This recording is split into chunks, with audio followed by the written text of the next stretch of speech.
संस्कृत देववाणी चैनल में मैं नीलम शास्त्री आपका हार्दिक स्वागत करती हूँ। बच्चों, आज हम 7वीं कक्षा का तृतीय पाठ पढ़ेंगे। बुद्धिर यस्य बलम तस्य, जिसकी बुद्धि उसका बल। ब्रह्मवन में कर्पूर तिलक नामः एका गजः वसति स्म। ब्रह्मवन में कर्पूर तिलक नाम का एक हाथी रहता था। तत्र केचन श्रृगाला अपि प्रतिवसन्ति स्म। तत्र वहाँ केचन कुछ श्रृगाला स्यार अपि भी प्रतिवसन्ति रहते स्म थे। वहाँ कुछ श्रृगाल भी रहते थे। एकदा तेषु एका श्रृगाला अवदत्। एकदा एक बार तेषु उनमें एकहा एक श्रृगाल स्यार अवदत् बोला। उनमें से एक बार एक स्यार बोला, किम अवदत्? यदि वयम एतम गजम मारेम तर्हि मासम यावत वयम खाल्तुम शकुन्याम। यदि हम इस गजम हाथी को मार दें तरही तो फिर मासम यावत 1 महीने तक हम खा सकते हैं। तदा तेषु एका वृद्धा श्रृगाला अवदत्। तब उनमें से एक बूढ़ा सियार बोला, अहम बुद्धिर्बलेन, मैं बुद्धि के बल से निश्चय ही तम गजम मारिष्यामि इति, निश्चय रूप से इस हाथी को मारूंगा। तदनंतरम गजम अन्वेष्यन् सा गजस्य समीपम गत्वा, तदनंतरम उसके बाद हाथी को खोजकर सा वे गजस्य हाथी के समीपम पास गत्वा जा करके तम साष्टांगम नमस्कृत्य अवदत्। उसको लेट करके साष्टांग नमस्कार करके बोला, हे गजराज मई दयस्व, हे हाथियों के राजा या हाथीराज, ये गजराज मेरी रक्षा कीजिए या मुझ पर दया कीजिए। गजा श्रृगालम पृष्ठवान को असित्वम, हाथी ने सियार को पूछा, को असित्वम, तुम्हें क्या हुआ? अत्र किमर्थम आगतवान, यहाँ किस लिए आए हो? तदा श्रृगाला अवदत्। तब सियार बोला, अस्मिन् वने बहवा जंतवा वसन्ति, इस जंगल में बहुत सारे प्राणी रहते हैं। किंतु कोऽपि राजा तेषां नास्ति, किंतु उनका कोई भी राजा नहीं है, न अस्ति नहीं है। ते राजन्नम बिना जीवितुम न शक्नुवन्ति, वे राजा के बिना जीवित नहीं रह सकते।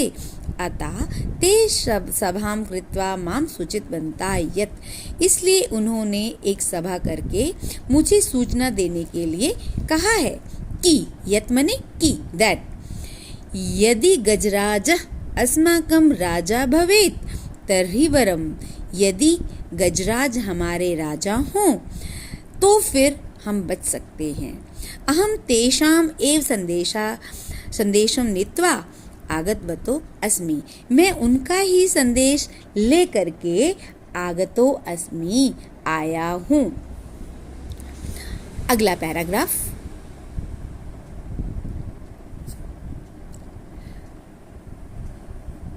कर्पूर तिलक एतत् श्रुत्वा प्रसन्ना अभवत। कर्पूर तिलक ये सुन करके खुश हो गया। क्यों खुश हो गया? तस्य अनुरोधम अंगीकृत्य सा तम अनुसृतवान, उनके इस अनुरोध को स्वीकार करके वह उसका अनुसरण करने लगा, अर्थात उसके पीछे चलने लगा। सा चतुरा श्रृगाला तम कर्पूर तिलकम एकस्य गर्तस्य समीपम अन्यत, वे चालाक, चतुर माने चालाक, श्रृगाल सियार उसे कर्पूर तिलकम, उस कर्पूर तिलक नाम के हाथी को एक गर्तस्य समीपम अन्यत, एकस्य एक, गर्तस्य गड्ढे के, गर्त कहते हैं गड्ढे को, गड्ढे के पास ला करके लाया। तस्मिन् गर्ते पंका आसीत, उस गड्ढे में कीचड़ था। सा गजा तस्मिन् गर्ते अपतत, वह हाथी उस गड्ढे में गिर गया। सा श्रृगालम अवदत्, वह सियार को बोला, रक्षतु माम, माम मने मुझे, रक्षतु बचाओ, मुझे बचाओ। तदा सा धूर्ता श्रृगाला उच्चै हसन अवदत्, तब वे पागल सियार जोर से हंसा, बोला, मम पुच्छम गृहीत्वा गर्तात् बहिः आगच्छ, मेरी पूंछ को गृहीत्वा पकड़ करके, गर्तात् गड्ढे से, बहिः बाहर, आगच्छत मेरी पूंछ को पकड़ करके गड्ढे से बाहर आ जाओ। तदा तब कर्पूर तिलका अवगच्छत यत् सा श्रृगालेन वंचितः इति, तब उस कर्पूर तिलक ने ये समझ लिया, जान लिया, यत् की वह सियार के द्वारा वंचितः ठगा गया है, अर्थात उसने उसके साथ चीटिंग की है, धोखा किया है। अतः उच्यते, इसलिए कहा गया है, बुद्धिर्यस्य बलम तस्य, जिसकी बुद्धि उसका बल।